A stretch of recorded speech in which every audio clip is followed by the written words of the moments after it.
ain't working, that's the way you do it. Money for nothing and your chicks for free. Now that ain't working, that's the way you do it. Let me tell you, damn guys ain't dumb. Maybe get a blister on your little finger. Maybe get a blister on your thumb. We got to install microwave ovens, custom kitchen deliveries. We got to move these refrigerators. We got to move these color TVs.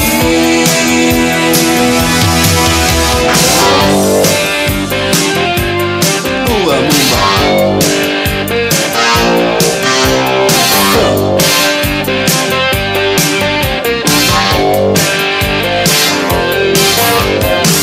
You know what time it is? It's Monday Night Raw. Custom kitchen deliveries. We got to move these refrigerators. Got to move these color TVs. Look at ya, look at ya. I should have learned to play the guitar. I should have learned to play them drums. Look at that mama, she got it sticking in the camera, man. We could have some hands up there. What's that? Hawaiian noises. He's banging on the bongos like a trumpet. Oh, that ain't working. That's the way you do it. Get your money for nothing. Get your chicks. MVP in the house, Tyler Hill in the house, Renee Hill in the house. I see you guys. Jennifer in the house. You get tuned in, buddies. We're gonna get live here in a few minutes. We got to move these refrigerators. We got to move these color TVs.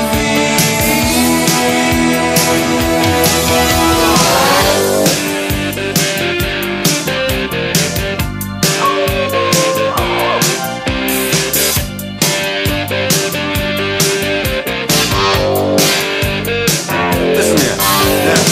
That ain't working. That ain't working. That's the way you do it. You play the guitar on the MTV.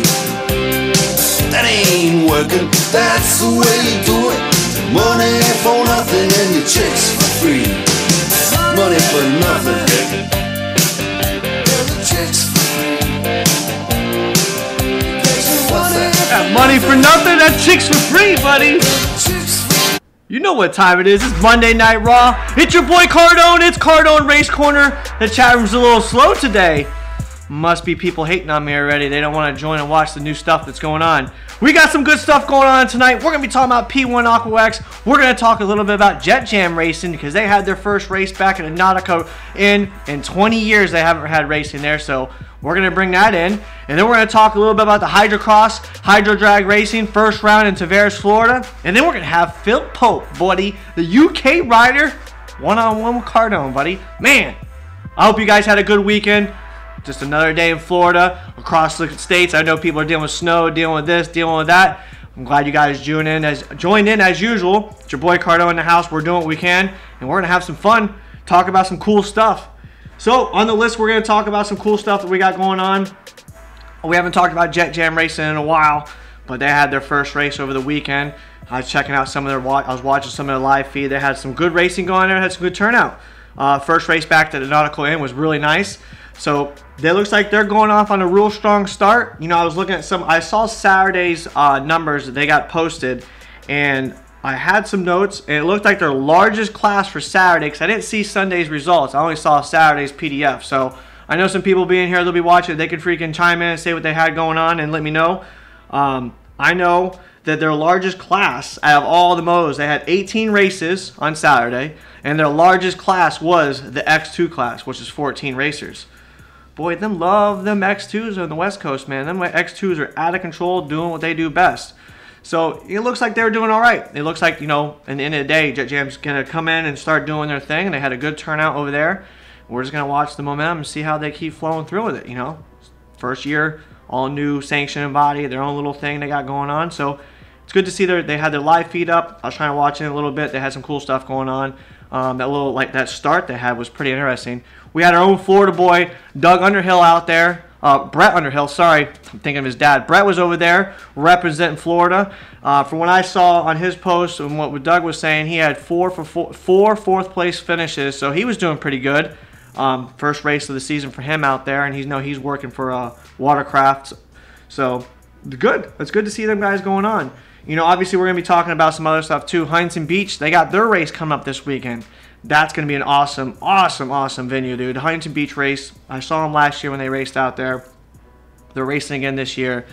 Dude, that's going to be one for the books. That's one, if you guys can make that race, that's one you want to go to. Man, that's beautiful scenery, full lineup. You can't beat the surf conditions. It's going to be wild out. That's one of those scenarios you want to check out. So be tuned. We're going to talk about that when I see some more information. Obviously, after the weekend, we'll get some details of who was doing what was going on there. Dave's Ear Sport Class is hurting on the West Coast. Renee Hill, full fun times racing the Spark and X Class. Renee, did you race? If you're in, obviously listen, did you race over there at Jet Jan? Let me know. Chime in on the comments. Let me hear what you have to say. Cool things that were going on. Our own David Gorey, he just announced some huge news going into P1 for Daytona. We're only 2 weekends away. We got this week, and then next week we're doing it. David Gorey's got a factory ride for P1. So we got to give that man, heck yeah, dude. We haven't seen him racing at all, and he's coming in swinging with a factory ride. So, guys, keep an eye out for Daytona because David Gorey's going to be out there representing. So that's going to be a huge lineup. And then we got going into this weekend coming up. We had the Hydro Drag races coming in there. Mikey Young, the fastest skis on the water out there doing their thing. Talk about some fast skis. 128-mile-an-hour record right now on a jet ski. That's a lot of speed. That's a lot of stuff going on in the water that can happen in a blink of an eye. So they got that going on. And then obviously we have the Hydrocross, which is the Powerboat Nationals. Their first round of racing is going to be here this weekend in Tavares, Florida. Obviously the Hayes brothers, TBR Racing, Rec Hayes, Wyatt Hayes, and them guys have been sharing the heck out of the information.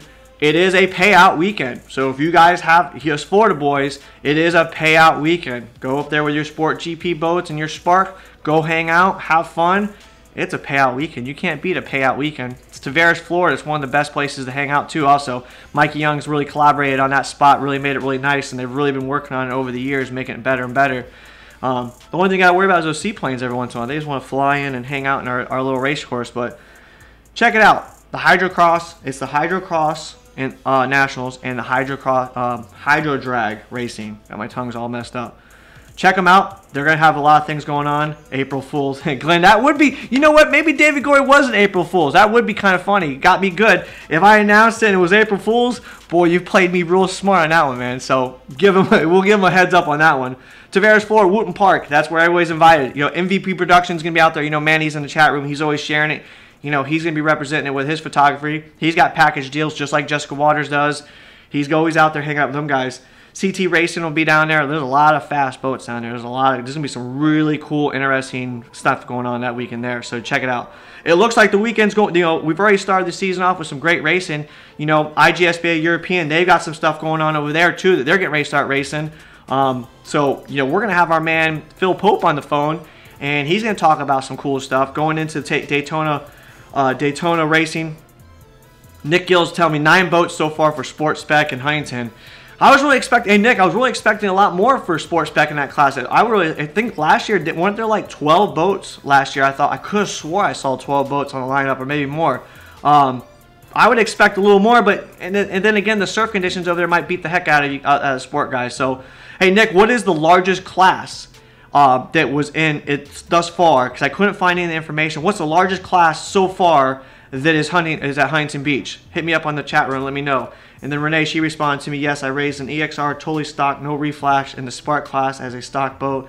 It is very competitive. Let's see what we got here. And then we have Wave Days coming up also next week. What did she say? Competitive with the Spark.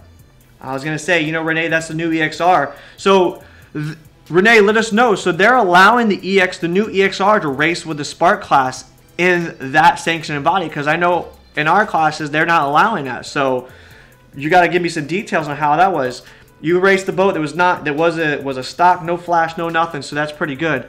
Get King for Nationals for this weekend. Australian Watercrosses this weekend. My boy from the Down Under, Nathan Adams, in the house. Always tuning in. I appreciate it. Hey, aren't you coming over here pretty soon? Aren't you getting ready? Nathan, what do you? I need to send me a link to some of the Australian Watercross. I need to get some information because I can't find any of that information with Australian, because I really like to get some some details on them guys, I would like to follow through and see what they have going on over there. That would definitely be one of my favorites. So let me know on that one also. So it looks like, you guys, we got a lot going on. It's just one week after another. We got racing. We got next week. We got Daytona.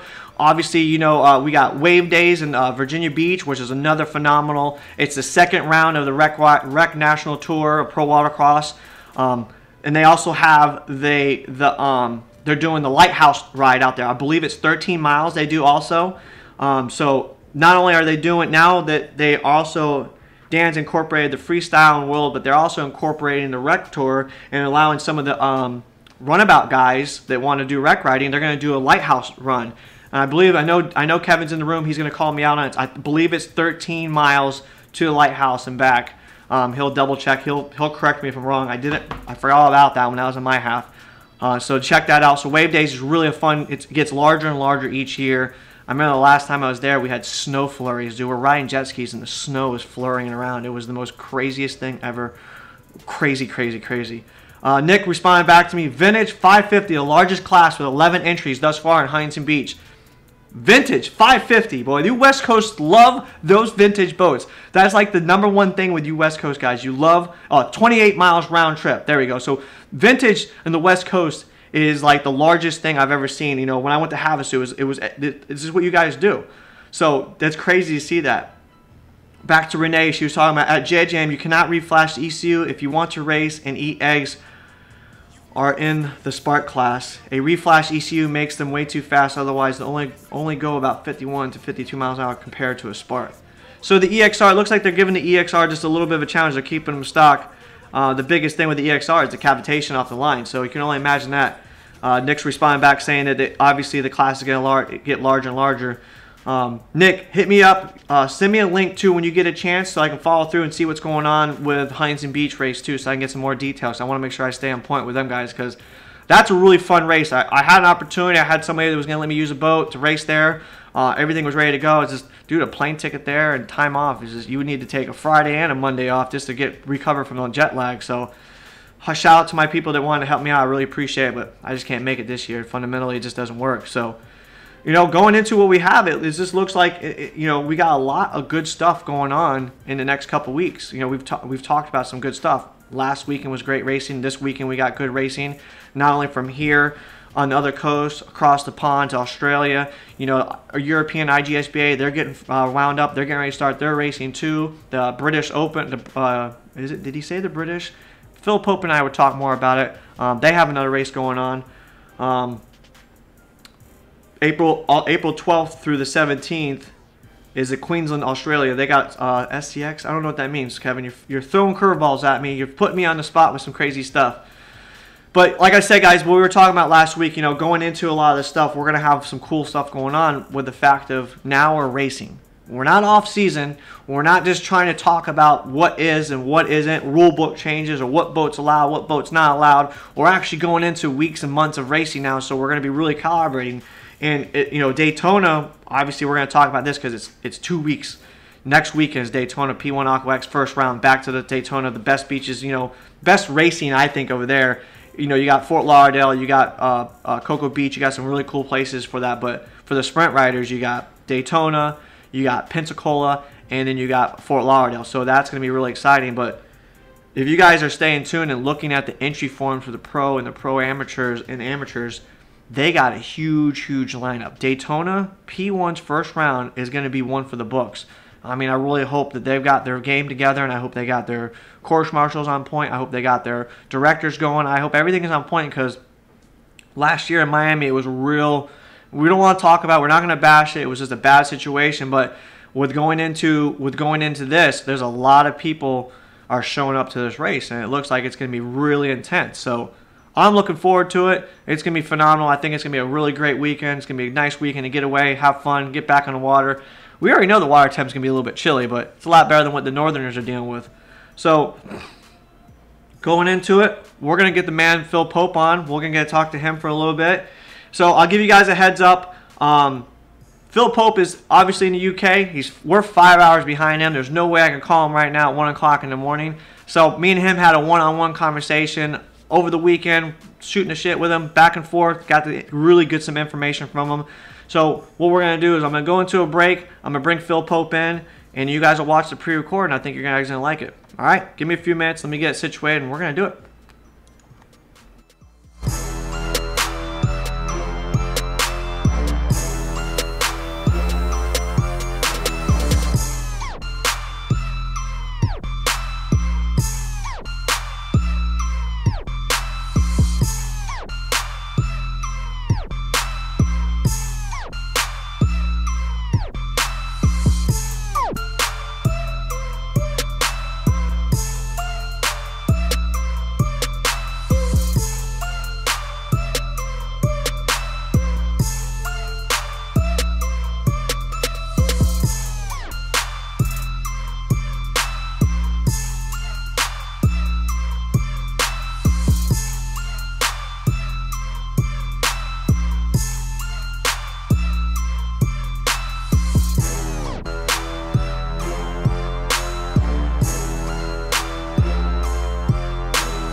I'm working on it, guys. I'm trying to figure out what happened to the media. I have the video saved. Give me a second.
Well, I don't know what happened to it, guys. I had it all set up. I mean, this sucks, dude. So, I had a real good conversation with Phil Pope. I don't know what happened to the show. I had it recorded, pre-recorded, and was supposed to be in my view. So, this kind of throws a big FU in the situation. I might just have to repost the video afterwards. So, I don't know what happened to it. The media source was supposed to be in here. It just doesn't look like it's going to be, working for me. So, that looks like that one's going to be a bust. So you guys seen it firsthand, Cardone's Race Corner, first time making it happen. So it looks like the freaking my Phil Pope interview. Like I said before, guys, I had it pre-record. I already had it set up in my scene. I don't know what happened to my scene. It should be in here, but now it's not. So it looks like what it is. So well, I mean, that's pretty much the show. So stay tuned, guys. You know, it is what it is. I'll post the video when I find out. So Phil Pope, you know, if you're watching, your people are watching this, dude, I apologize, man. This is probably like the one that really sucks. So unfortunately, I'm out. I'll talk to you guys later.